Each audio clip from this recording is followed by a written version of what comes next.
What's up, everybody? Bucket here, Bucket's World of Vegas, coming back to you from Las Vegas and from the Pinball Hall of Fame. Pinball Hall of Fame just opened a brand new location here on the Strip, on the South Strip, just past Mandalay Bay, close to the Welcome to Las Vegas sign. It's a brand new building. Let's go in and check it out.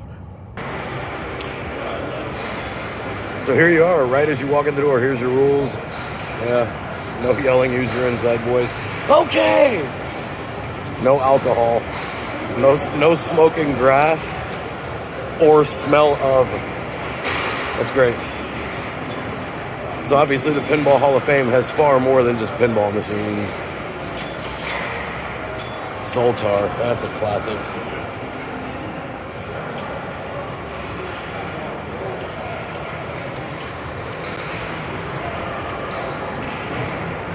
So I did a little bit of research on how the Pinball Hall of Fame came about.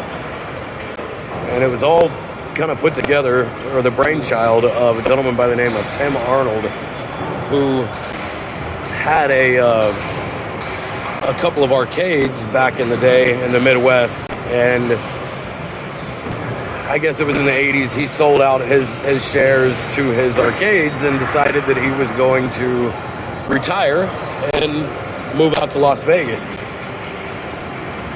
And when he did, he had in his possession over 1,000 pinball machines from over the years.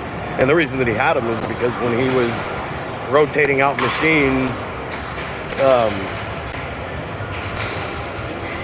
at his arcades, they would only give him like a $50 credit.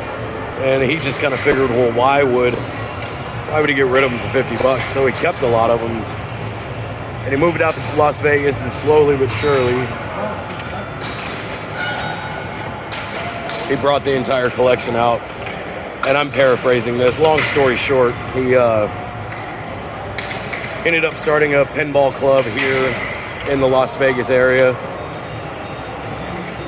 And that turned into basically the creation of the Pinball Hall of Fame. It had a different location that was a little bit off the Strip up until I think it was late or early last year when they finally opened up this location,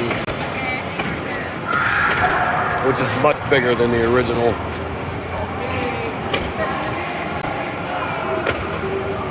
And obviously in a far better location. Some of these games I remember from when I was a kid going into the arcades, and some of them I've never seen before in my life. I remember this one.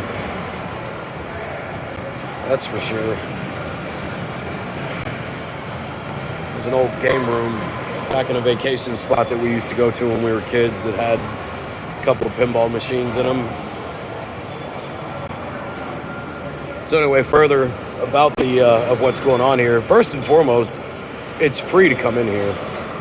People are always looking for free things to do in Las Vegas that are entertaining. I'd say that this is probably a lot of bang for your buck, so to speak, for being free of charge to come in. Now, it is free of charge to come in. They do encourage you to bring your cash. If not, you got an ATM right there. But there's quarter machines, which are right there. Get your change, and you can play these machines until your heart is full.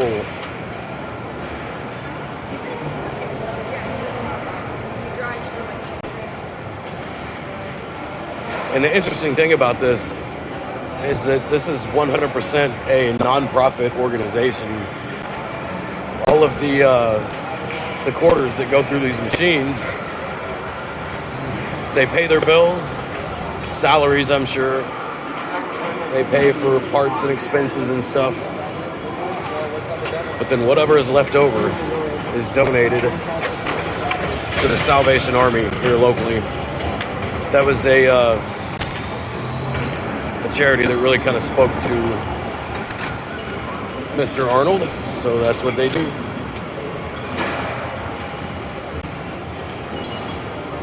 There's tons to do in here.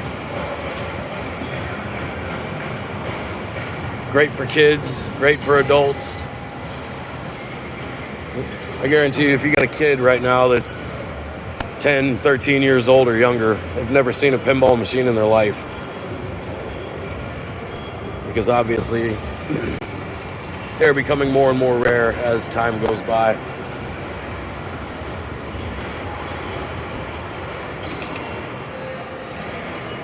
And some of the machines, this is where they go to spend the rest of their life.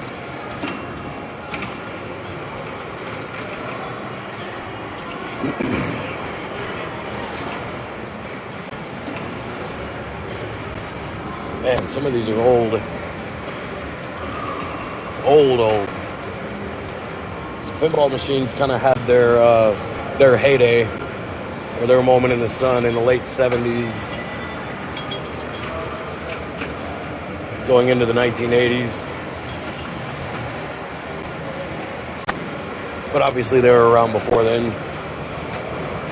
Even got stand-up arcades. It's Junior Miss Pac-Man, Galaxian.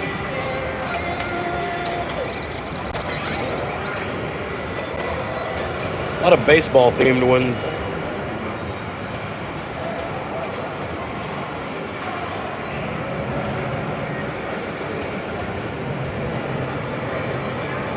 Rapid Fire. That one looks like straight out of the 80s. Yep, April 1982.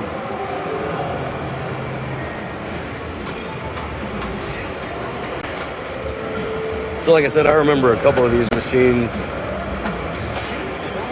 from my childhood.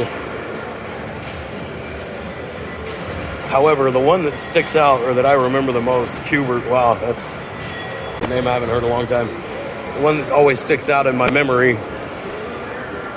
that I probably put the most mileage on as a kid was the Terminator 2 machine, which probably came out around the time the movie did, which I believe was somewhere 91, maybe 92.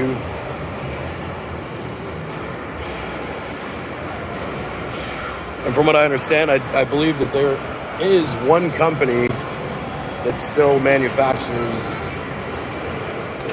pinball machines.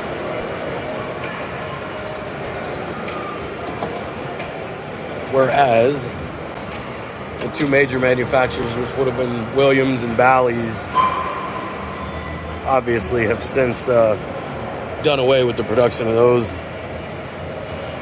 Likely because they're just not as entertaining anymore, and game rooms these days have kind of gone by the wayside. Kids have different priorities.